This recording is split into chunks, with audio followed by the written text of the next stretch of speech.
Lots of people build tribal commander decks, but not all tribes are as equal as others. So I'm going to take some time to highlight some of the lesser played tribes, why they struggle in commander, and ways you can make them a little bit better. Now, when I say tribal, I'm talking about decks that have a commander with a type that all or most of the creatures in the deck also share. We are also generally looking to avoid running too many changelings, as that kind of defeats the purpose of a tribal deck. Today we're going to throw it back to a really old school tribe that we don't see much anymore, Mercenaries. Mercenaries were first shown in Ice Age and Alliances, but it wasn't until Mercadian Masks that we saw the more evil aligned mercenaries that most people know the tribe for now. They share a lot of similarity with their opposing Rebel tribe, who were the main rivals during the Mask block. There are 42 mercenaries in Magic, and they are spread across black, red, blue, and white, though primarily are in black. For example, there is 1 blue mercenary and 3 white mercenaries, with the very first mercenary being a white card, just called Mercenaries.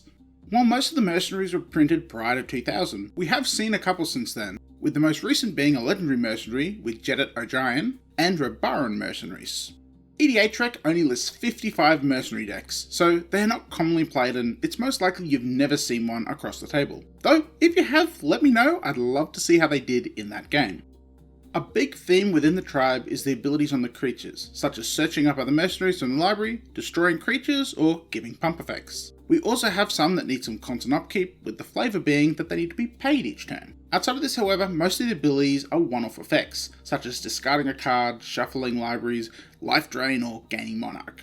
Jedit O'Giant is the only legendary mercenary, which, considering he is in white, blue, green, is not a great start for this tribe. I understand why he's a mercenary, since it was printed in a commander set and the character was a mercenary in the lore, but I think they missed a real trick here by having him make warrior tokens instead of mercenary tokens. The wrong colours and no abilities that synergize with the tribe, Jedit does not really work for this. But luckily, there is another. Marie the Killing Quill came out last year, and thanks to a bit of good design, had synergy with assassins, rogues, and mercenaries. Being mono black, she also has the right colour for the tribe, and is an obvious choice as a commander. So it gives your mercenaries death touch and the ability to make treasures and draw a card when they hit other players.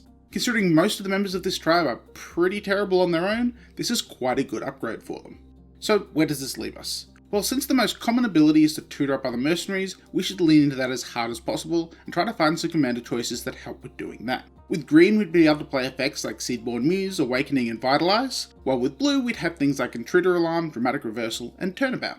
My choices for other commanders that might fit this tribe would be Chevel, Bane of Monsters for a black-green deck, who is doing a very on-flavour ability by putting bounties on other creatures, or Kamiz Obscure Oculus, who wants several creatures with different powers, which will happen with the way our tutoring works.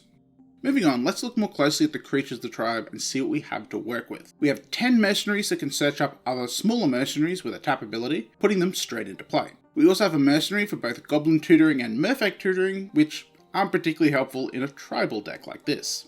The most commonly played mercenary is Doomed Necromancer, who can sacrifice himself to bring back a creature from the graveyard. Great for a reanimator deck, not so great when our mercenaries aren't good.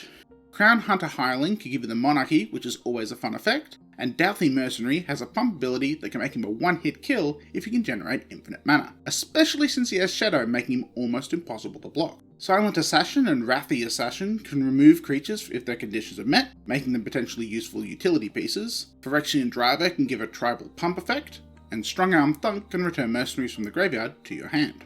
We also have a small theme of mercenaries that allow other players to pay to prevent the damage they deal, with the original Mercenaries and Death Charmer, which is fun but not really useful. One thing you'll notice is just how small all these creatures are. The largest is Kataran Overlord, who is a 7/5 for 7 mana.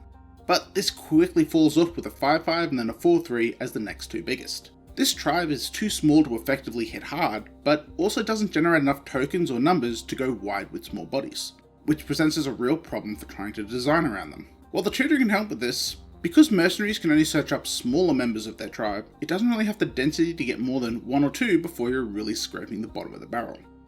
So on that note, how would I actually build mercenaries? Well, I think despite everything, we need to go with Mary and restrict ourselves to mono black.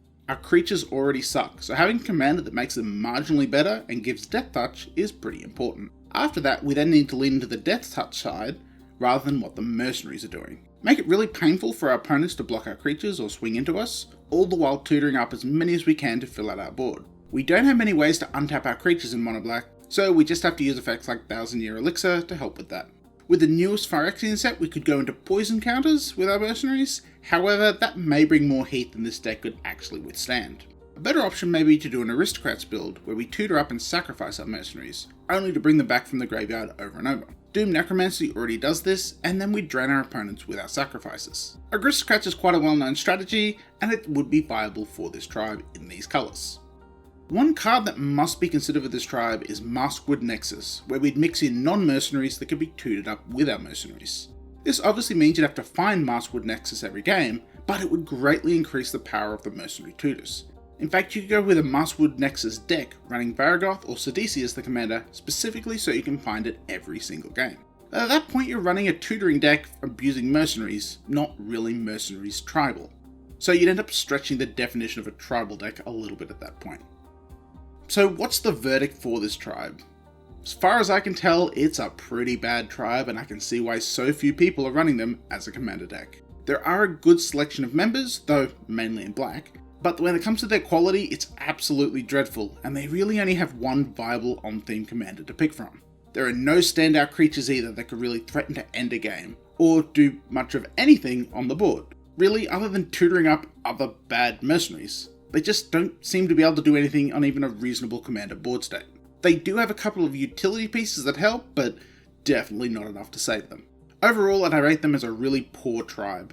And outside of massing a bunch of them on the board and using a pump effect to swing at somebody, I can't really see how you'd win with them. There are some options if you want to generate infinite mana for some infinitely big creatures, but when you've got infinite mana, I feel like most decks should be able to end the game, so it's not really that big of a plus.